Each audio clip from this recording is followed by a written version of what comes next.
अवामी न्यूज़ में खबर जो सिलसिलो जारी है। तव्हांखे कपरे में खबर ॾींदा हलूं त नालेवारे शाइर उस्ताद आजिज अजण जी 6 वर्सी की मुनासिबत से तकरीब थी, जंहिंमें वॾी तादाद में शाइरन, اديبن, लेखकन, रागियन शिरकत कई। इन हवाले से वधीक तफ़सील अवैस कुंवर जी हिन रिपोर्ट में।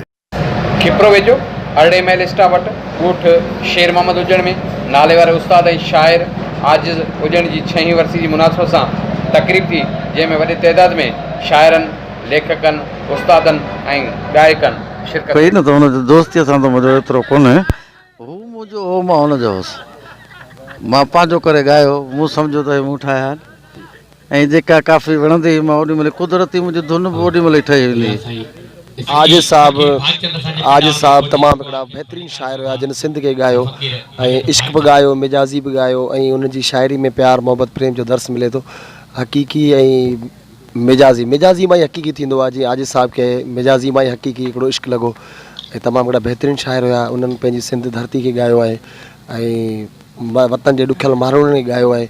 इन जी जेतिरी बि सारा कजे ओतिरी घटि आहे। बहितरीनु शाइर बि हो, बहितरीनु उस्ताद बि हो। साईं असांखे शाइरी जा अहिड़ा कलाम जेके अदबी बि ॾिनई, इनकलाबी बि ॾिनई, उनखां सवाइ साईं जेको उस्ताद थी बि रहियो, जंहिंजे साईं जा तमामु हिते बहितरीनु शागिर्द बि आहिनि जेके तमामु मुख़्तलिफ़ वॾनि वॾनि पोस्टनि ते जेके से ऑफिसर आहिनि। जॾहिं मींहं वसंदा ऐं वसंदा वीराना, कंदे यादि आजिज़ उजण खे ज़माना, असां पिरत पंहिंजी पुॼाए वञूं था, असां वारो पंहिंजो वॼाए वञूं था। इहो शेर ॾिसो न त माना असां पिरत पंहिंजी पुॼाए वञूं था, बिल्कुलु पिरत पंहिंजी पुॼाए वियो। ऐं जॾहिं मींहं वसंदा वसंदा वीराना, कंदे यादि आजिज़ उजण खे ज़माना।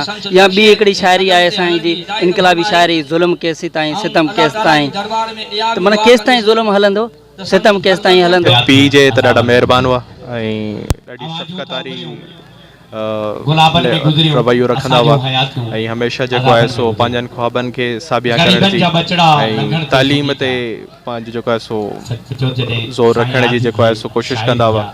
ऐं आउं सम्झां थो त रुॻो आऊं न बल्कि पूरे तरह में जेके माण्हू आहिनि उन्हनि जी तालीम जे हिसाब सां ऐं तरबियत करण जे हिसाब सां साईं जो तमामु वॾो किरदारु आहे।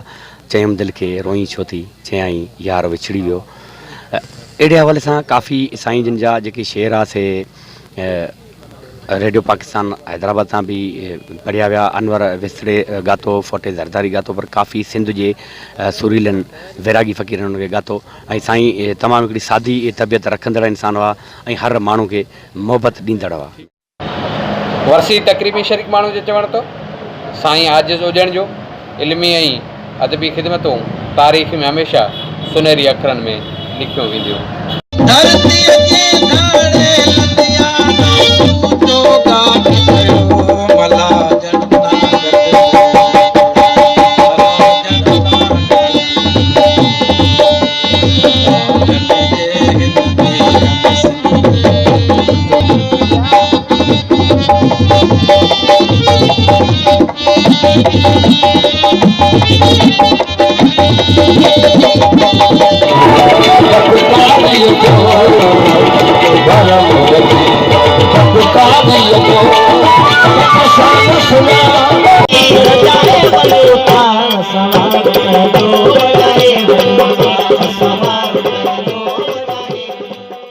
वधीक ख़बरनि ऐं तफ़सील लाइ विज़िट कयो अवामी news Facebook page, YouTube page ऐं अवामी न्यूज़ वेबसाइट।